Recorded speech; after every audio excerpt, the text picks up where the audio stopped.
नमस्कार, आप देख रहे हैं विश्व इंडिया टीवी न्यूज। खबरों के साथ हाजिर हूं मैं वर्षा सिंह। अब बढ़ते हैं आज की बड़ी खबर की ओर।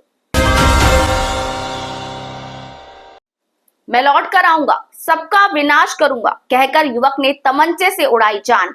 आत्महत्या से पहले पत्नी पर लगाए गंभीर आरोप, वीडियो हुआ वायरल। पूरी खबर जानने के लिए देखते रहिए विश्व इंडिया टीवी न्यूज। मैं लौटकर आऊंगा, सबका विनाश करूंगा, कहकर युवक ने तमंचे से उड़ाई जान। आत्महत्या से पहले पत्नी पर लगाए गंभीर आरोप, वीडियो वायरल। बांदा जिले के एक युवक की दुखद मौत ने एक बार फिर हमारे समाज में रिश्तों की कचौती सच्चाई को उजागर किया है। हबीब ने अपने ही घर में देसी तमंचे से कनपटी पर गोली मारकर आत्महत्या कर ली। लेकिन आत्महत्या से पहले उसने जो कदम उठाया, उसने ना सिर्फ उसके परिवार को झकझोर दिया, बल्कि पूरे गांव में सवालों का दौर शुरू कर दिया। हबीब ने मरने से पहले एक वीडियो बनाया, जिसमें उसने अपनी पत्नी, साले और सास पर प्रताड़ना और धोखा देने का आरोप लगाया है।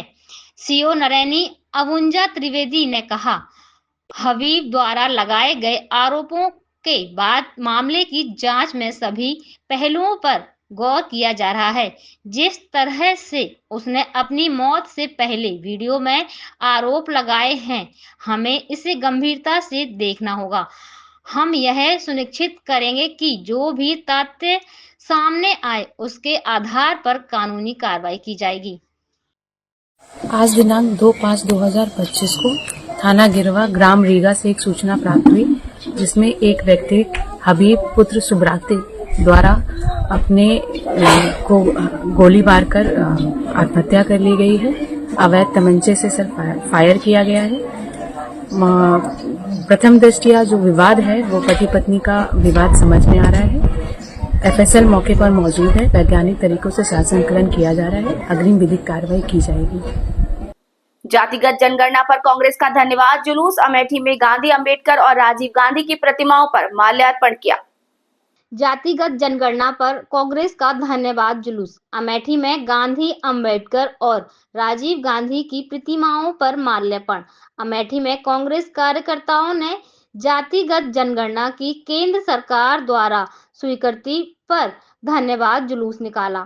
जिला कांग्रेस कमेटी द्वारा आयोजित इस जुलूस के नेतृत्व जिला अध्यक्ष प्रदीप सिंगल और पूर्व मंत्री आशीष शुक्ला ने किया। कांग्रेस विधानसभा कार्यालय से शुरू हुए जुलूस में सैकड़ों कार्यकर्ता शामिल हुए। जुलूस सबसे पहले डॉक्टर भीमराव अंबेडकर की प्रतिमा तक पहुंचा। इसके बाद महात्मा गांधी और अंत में राजीव गांधी की प्रतिमा पर माल्यार्पण किया गया।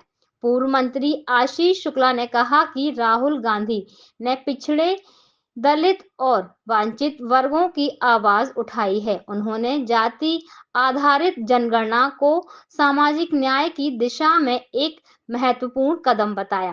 कार्यक्रम में पीसीसी सदस्य देवेंद्र सिंह, किरण देवी, कांग्रेस ब्लॉक अध्यक्ष डॉक्टर देवमणि तिवारी समेत कई वरिष्ठ नेता मौजूद रहे। जुलूस के दौरान कार्यकर्ताओं ने राहुल गांधी, प्रियंका गांधी और सोनिया गांधी के समर्थन में नारे लगाए। अभी आपके द्वारा धन्यवाद यात्रा निकाली जा रही थी, क्या है पूरा प्रकरण? ये लगातार सदन से लेकर सड़क तक हमारे नेता जननेता राहुल गांधी जाति जनगणना की मांग कर रहे थे।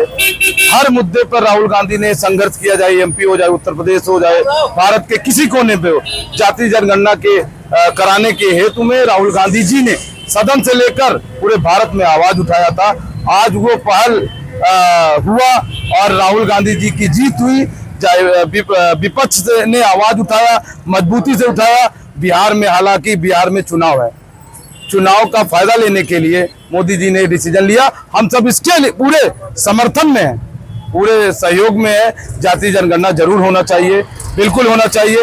लगातार इन्हीं भाजपा के मंत्री थे जो सदन से लेकर सड़क पर राहुल जी को भरा बुला कर रहे थे, इनकी जाति पूछ रहे थे। आज वही काम राहुल गांधी जी के संघर्ष द्वारा किया गया। बहुत बहुत धन्यवाद। पूरे कांग्रेस पार्टी आज पूरा यात्रा निकालकर धन्यवाद यात्रा निकालकर मैसेज देने का काम किया, संदेश देने का काम किया। सभी गरीब वंचित सभी समुदाय के लोगों को उचित भागीदारी मिल सके। कांग्रेस नेत्री गिरिजा व्यास की अंतिम यात्रा में शामिल हुए कई मंत्री और पूर्व सीएम गहलोत। गणगौर पर आग लगने से 90% झुलस गई थी, हुई मौत। पूर्व मंत्री गिरिजा व्यास की अर्थी को गहलोत ने दिया कंधा, अंतिम यात्रा शुरू हुई। पूर्व केंद्रीय मंत्री senior Congress leader doctor Girija Vyas की अंतिम यात्रा को उनके निवास से शुरू किया। अर्थी को पूर्व मंत्री सीएम अशोक गहलोत ने कंधा दिया। अशोक नगर मोक्षधाम में गिरिजा व्यास का अंतिम संस्कार किया जाएगा। गिरिजा व्यास ने गुरुवार शाम करीब 7:15 बजे अहमदाबाद स्थित जाइडस हॉस्पिटल में अंतिम सांस ली थी। देर रात उनकी पार्थिव देह उदयपुर लाई गई थी। शुक्रवार सुबह पार्थिव देह को अंतिम दर्शन के लिए उनके दैत्यमगरी आवास पर रखा था। डॉक्टर गिरिजा व्यास 31 मार्च को घर पर गणगौर का पूजन कर रही थी। दीपक के कारण उनकी चुन्नी में आग लग गई थी। घर में ही काम करने वाले एक व्यक्ति ने उनको संभाला था। उदयपुर में निजी हॉस्पिटल ले जाया गया, वहां उनको अहमदाबाद रेफर किया। 19% झुलसने से उनकी हालत बिगड़ गई थी। गिरिजा व्यास के भाई गोपाल शर्मा ने बताया कि पहले उनकी तबीयत में सुधार हो रहा था, लेकिन 2 दिन से तबीयत फिर बिगड़ गई और 1 मई को उनका निधन हो गया था। बड़े बड़े मंत्री शामिल हुए उनके अंतिम दर्शन को। अब नहीं सुनाई देंगे पाकिस्तान में लता किशोर और रफी के नगमे। कारण बताने के लिए देखनी होगी आपको ये पूरी खबर। बने रहिए विश्व इंडिया टीवी न्यूज के साथ। पहलगांव में हुए आतंकी हमले के बाद भारत सरकार ने सभी पाकिस्तानी कलाकारों पर प्रतिबंध लगा दिया। उनके सोशल मीडिया अकाउंट्स को भी ब्लॉक कर दिया। इसके साथ ही भारत में 16 पाकिस्तानी यूट्यूब चैनलों पर भी प्रतिबंध लगाया गया है। इस कार्यवाही से नाराज होकर अब पाकिस्तान ने भी भारतीय गानों पर रोक लगा दी है। पाकिस्तान ने गुरुवार 1 मई को अपने FM रेडियो स्टेशनों पर भारतीय गानों का प्रसारण रोक दिया। इस बात की जानकारी खुद पाकिस्तान ब्रॉडकास्टर्स एसोसिएशन PBA के महासचिव शकील मसूद ने दी।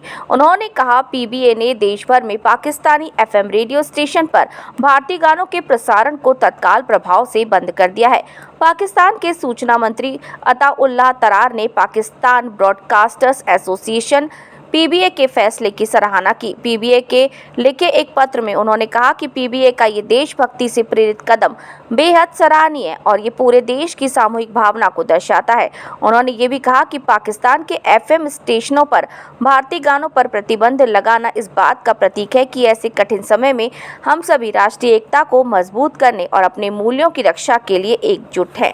बता दें, पाकिस्तानियों के बीच भारतीय गानों को काफ़ी पसंद किया जाता है। खासतौर पर लता मंगेशकर, मोहम्मद रफ़ी, किशोर कुमार और मुकेश जैसे गायकों के गाने काफ़ी लोकप्रिय हैं। इतना ही नहीं, इनके गानों को यहाँ रोज़ाना तौर पर FM रेडियो स्टेशन पर प्रसारण किया जाता है।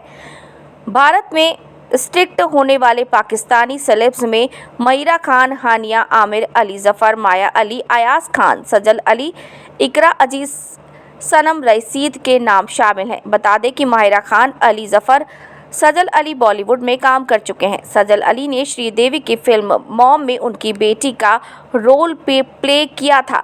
अब इस तरह से पाकिस्तान ने भी भारतीय गानों पर रोक लगा दी है। राजस्थान में अब घर आएगा स्कूल, चलते फिरते 100 स्कूल तैयार। खास खबर है, जानिए विस्तार से। बने रहिए विश्व इंडिया टीवी न्यूज के साथ। पढ़ाई के लिए अब स्कूल जाएगा घर। राजस्थान में शुरू होंगे 100 चलते फिरते स्कूल। LKG से 5वीं तक पढ़ाई का इंतजाम। जल्द ही राजस्थान में कई इलाकों में ऐसे चलते फिरते स्कूल नजर आएंगे। हर साल लाखों बच्चों के ड्रॉप आउट को रोकने के लिए शिक्षा विभाग ये नवाचार करने जा रहा है। इस चलते फिरते स्कूल में एक स्कूल की भांति सभी सुविधाएं उपलब्ध कराई जाएंगी।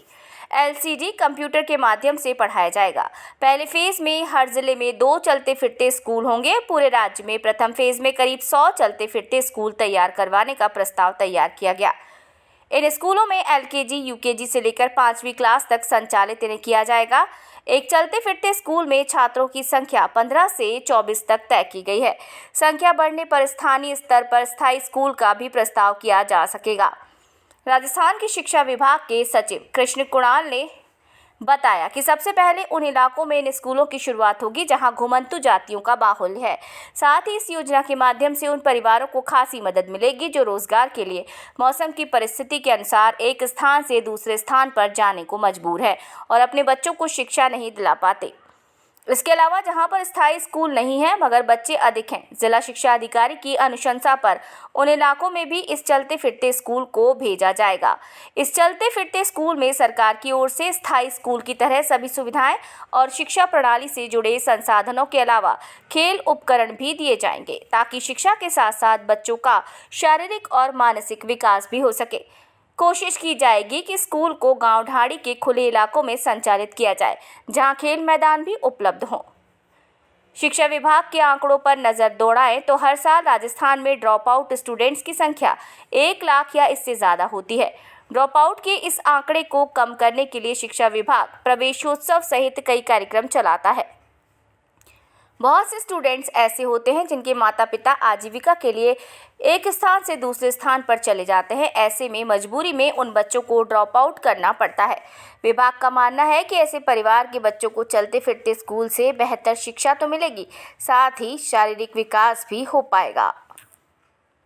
खबरों को अब देते हैं यही विराम। कल फिर मुलाकात होगी कुछ ताजा तरीन नई खबरों के साथ। तब तक आप देखते रहिए विश्व इंडिया टीवी न्यूज, क्योंकि अब सुनेगा भारत।